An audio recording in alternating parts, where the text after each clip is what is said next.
मैं रजत मिश्रा आज की कक्षा में आप सभी का स्वागत करती हूँ। हम लोगों ने रेडियो और टेलीविज़न दोनों माध्यमों के बारे में विस्तार से पढ़ा। आज हम देखेंगे कि इन दोनों माध्यमों की भाषा और शैली कैसी होनी चाहिए। ये बात समझना बहुत ज़रूरी है कि ये दोनों माध्यम कैसे हैं जिनको बहुत ही पढ़ा लिखा वर्ग, एक साधारण मजदूर वर्ग या वो लोग जो कि पढ़े लिखे नहीं हैं, निरक्षर लोग भी इन माध्यमों से जुड़े हुए हैं और इन्हें देखते और सुनते हैं। इसलिए इनमें हम ऐसी भाषा का प्रयोग करें जिससे कि हर व्यक्ति तक वो भाषा पहुंच सके और भाषा के माध्यम से बात को व्यक्ति आसानी से समझ सके। तो सबसे पहले ज़रूरत क्या है कि भाषा ऐसी हो जो सभी को समझ में आ सके। हम बहुत कठिन शब्दों का प्रयोग ना करें, बहुत लाक्षणिक शब्दों का प्रयोग ना करें। भाषा ऐसी हो जो कि आसानी से समझ में आने वाली हो और समाज के हर व्यक्ति तक बात पहुंच सके। इसके लिए क्या ज़रूरी है? वाक्य छोटे और स्पष्ट लिखे जाएं। जब बहुत बड़े वाक्य होते हैं, बहुत लंबे वाक्य हम लिख देते हैं, तो उसमें क्या होता है, लोग बात को जोड़ नहीं पाते और जोड़कर समझना उनके लिए कठिन हो जाता है, क्योंकि कार्यक्रम से हर व्यक्ति जुड़ा हुआ है। तो इसके लिए क्या ज़रूरी है कि वाक्य छोटे और स्पष्ट लिखे जाएं। वाक्य छोटे हों, स्पष्ट लिखे जाएं। एक बात का और ध्यान रखा जाए कि जब एंकर पढ़ता है उस समाचार को, तो उसके लिए जो कॉपी तैयार की जाए समाचार की, उसको खुद भी पहले, जो समाचार की कॉपी तैयार करता है वो खुद पहले पढ़ के देखे कि उसमें प्रवाह है कि नहीं, वो किसी शब्द में अटक तो नहीं रहा।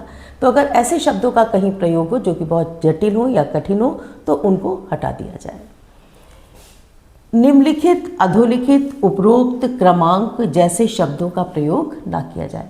इन शब्दों का प्रयोग भाषा में कार्यक्रमों के दौरान, समाचार के दौरान ठीक नहीं लगता।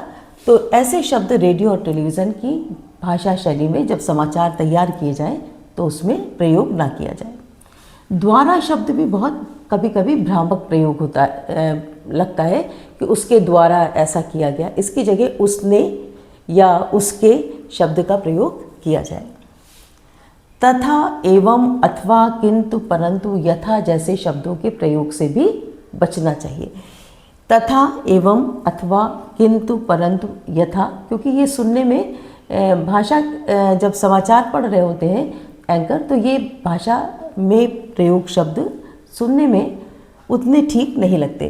तो इसलिए ऐसे शब्दों के प्रयोग से भी बचना चाहिए।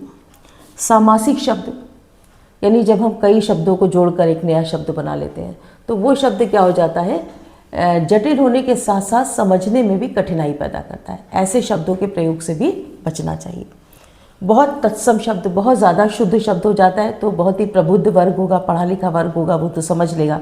लेकिन ऐसे लोग जो कि पढ़े लिखे नहीं हैं या साधारण काम करने वाले कामकाजी लोग हैं, उनके लिए वो शब्द जो है वो कठिन हो जाएंगे। तो ऐसे शब्दों के प्रयोग से भी बचना चाहिए।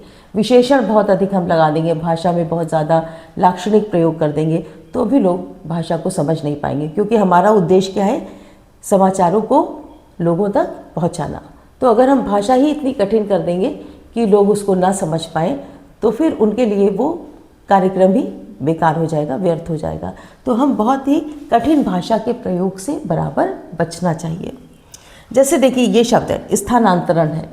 अब ये शब्द बहुत पढ़े लिखे लोगों के लिए तो ठीक है, वो समझते हैं, लेकिन एक साधारण व्यक्ति या एक जो पढ़ा लिखा नहीं है उसके लिए कठिन है।